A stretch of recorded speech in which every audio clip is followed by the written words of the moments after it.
Part one of this lesson, we've seen how a player can use the tactic of a weak jump over call to show a weak hand and a good long suit. Its primary purpose is to disrupt the opponents who probably have the best cards. In part two, we'll look at how you would respond if your partner makes a weak jump over call.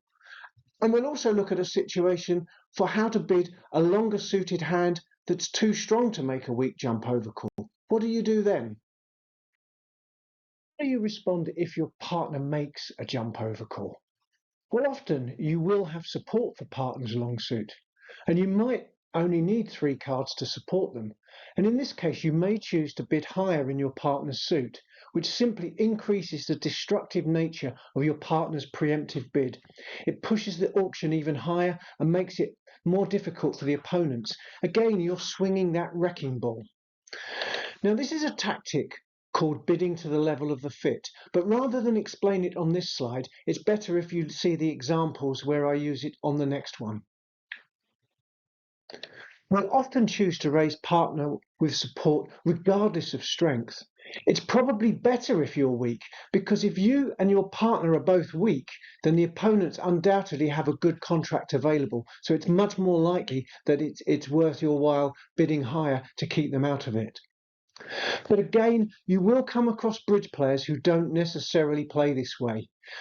Most modern thinking players do apply this thinking now, but there are additional complications around scoring. It's that concept of vulnerability again that we haven't explored properly yet, but the main concept is pretty straightforward. So let's see some examples of how we would support partner. Okay, let's see some examples where we're going to use bidding to the level of the fit to raise our partner's weak jump over call where we have some support for them. So firstly, South's opened a heart. Our partner West has bid 2 spades. That's a jump over call. So we know that they've got a weak hand, 5 to 9 points probably, and 6 good spades. North's passed, and this is our hand.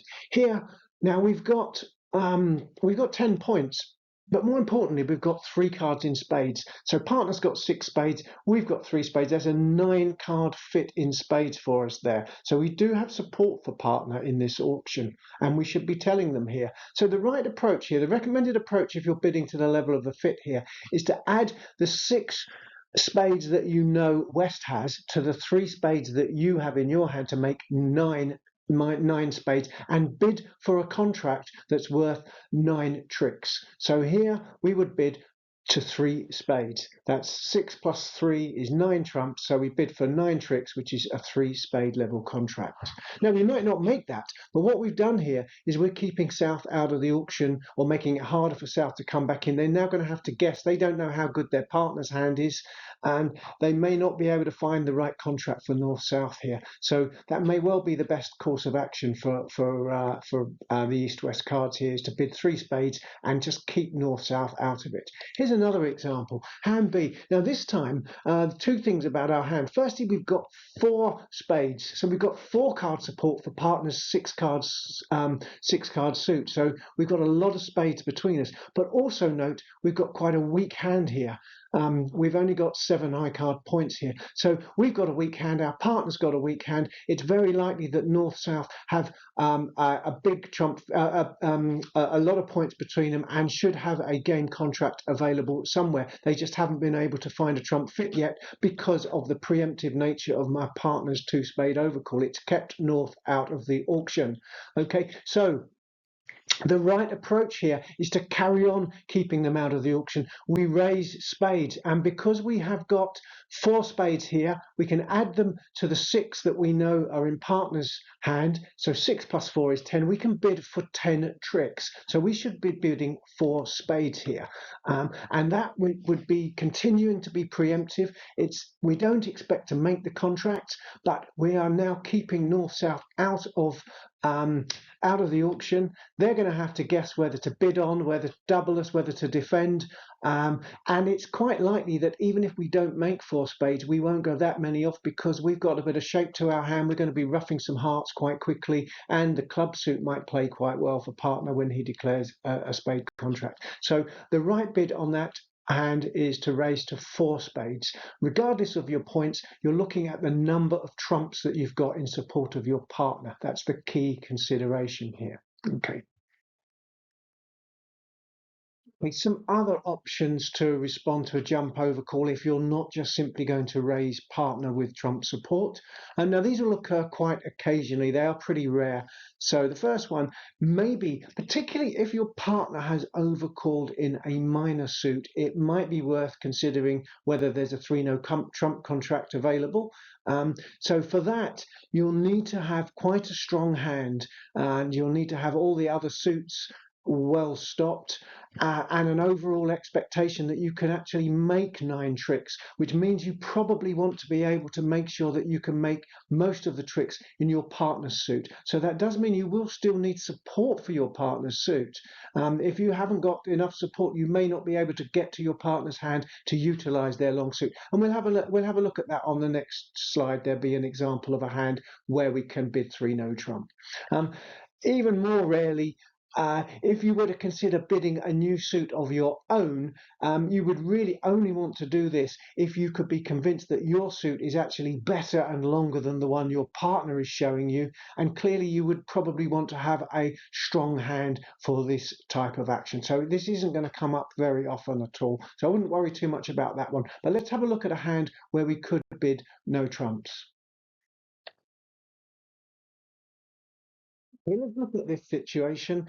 South's opened a club. Our partner has made a weak jump over call of 3 diamonds, so they're jumping to the 3 level. They have probably got 7 diamonds for that bid. If they only had 6 diamonds, they would have probably jumped 2 diamonds for in the auction. So here, their 3 diamonds is showing a weak hand, but 7 cards in diamonds. Okay, North has passed. We've got a really good hand here. We've got all the other suits stopped, and actually we've also got some diamonds, which is really important. Okay, so the correct bid here, this is a hand where it might actually be appropriate, rather than simply raising diamonds, it might be better to bid 3-no trumps here, because we've probably got an expectation that we can make at least 9 tricks in no trumps. Firstly, we've got the outside suits all stopped, spades, hearts or clubs, whatever the opponent's lead, we have got stoppers in it. But more importantly, we've got some support in our partner's suit. We would expect partner to have a 7-card suit, and they must have a couple of good honours in there. So they've almost certainly got the ace and queen in diamonds. So in that case, it should be possible for us to set up that whole diamond suit and make all 7 of their cards in diamonds. So here, because we might expect there to be at least 6 or 7 diamond tricks available to us, plus our aces, we can easily make 10 tricks in a 3-no trump contract. So it would be correct here to bid 3-no trumps. And let's have a look at partner's hand just to see that. Okay, so here's partner's hand.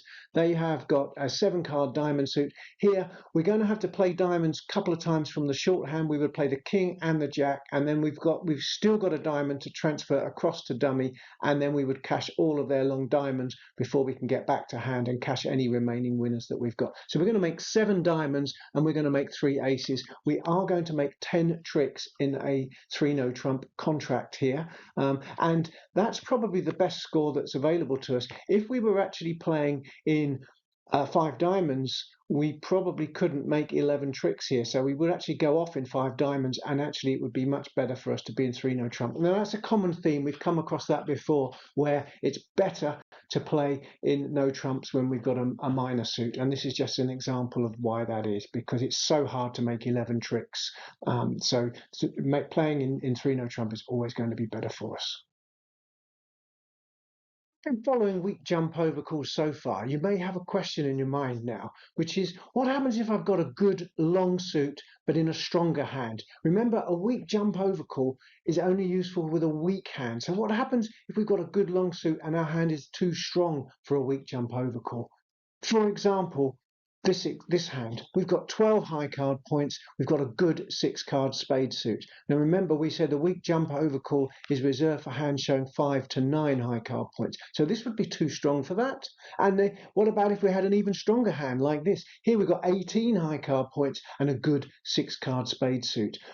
What's the answer there? Well, The answer here is that we no longer need to jump. Remember, the jump was purely reserved for when we wanted to be disruptive. But with these sort of hands, we don't want to be disruptive. We've got good hands. We actually want to bid constructively. We want to have the opportunity to describe these hands to our partner so that we may find the best contract available for our side. So here we can take our time. We don't actually need to jump. So let's look at how you would actually bid these hands for real.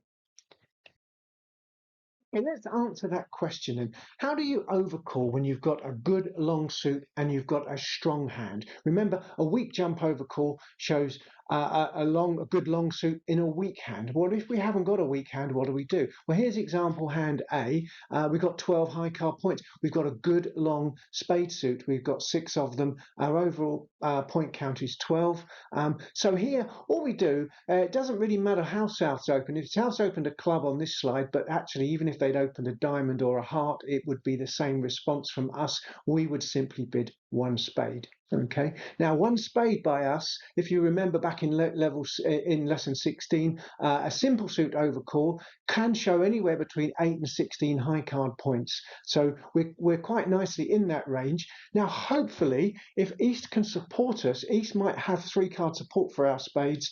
If they can raise spades in the auction, we may well get to a spade contract. Even if they can't raise spades, we may still get another bid and we may get a chance to bid our spades again in the auction. And that now would show partner that we've bid spades once and we've bid them again. We're definitely showing a good longer suit and with a bit more strength. And so they'd get the message that we've got probably 6 cards and a stronger hand, a hand that was too strong to make a weak jump overcall with.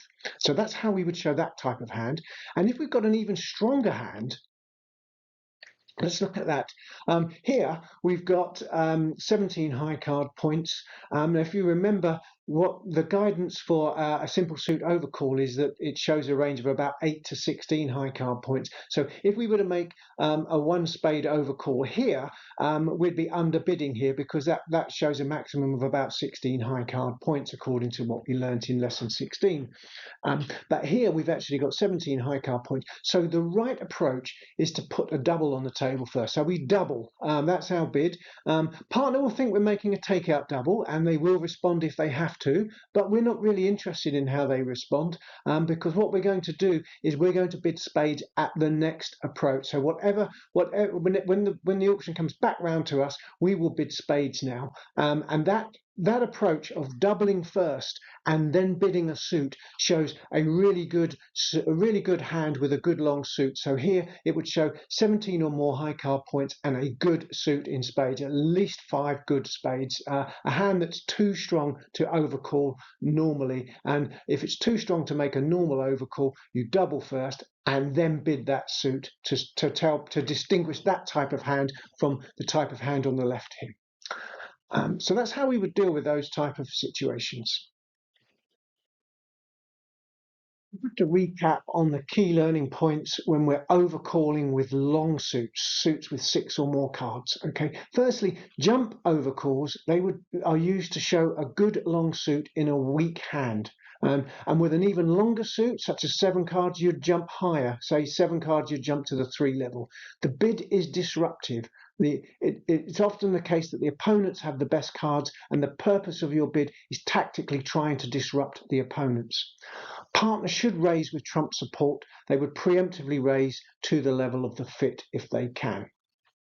But when you're too strong to jump, which is the hands we've just looked at in the last couple of slides, with a good long suit in a strong hand, you generally just bid a normal overcall and then bid that suit again next time, and partner will get the message that it's a longer suit and it's too strong to have made a weak jump overcall in the first place. And if you've got a good long suit in a very strong hand, 17 or more high card points, then you take a unique action. You double first. Partner will think it's a takeout double. It doesn't matter. You then bid your suit at the next opportunity, and that distinguishes that you've got a really good long suit in a strong hand here.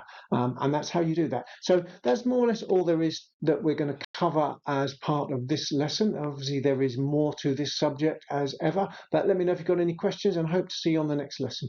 Thanks very much. Bye.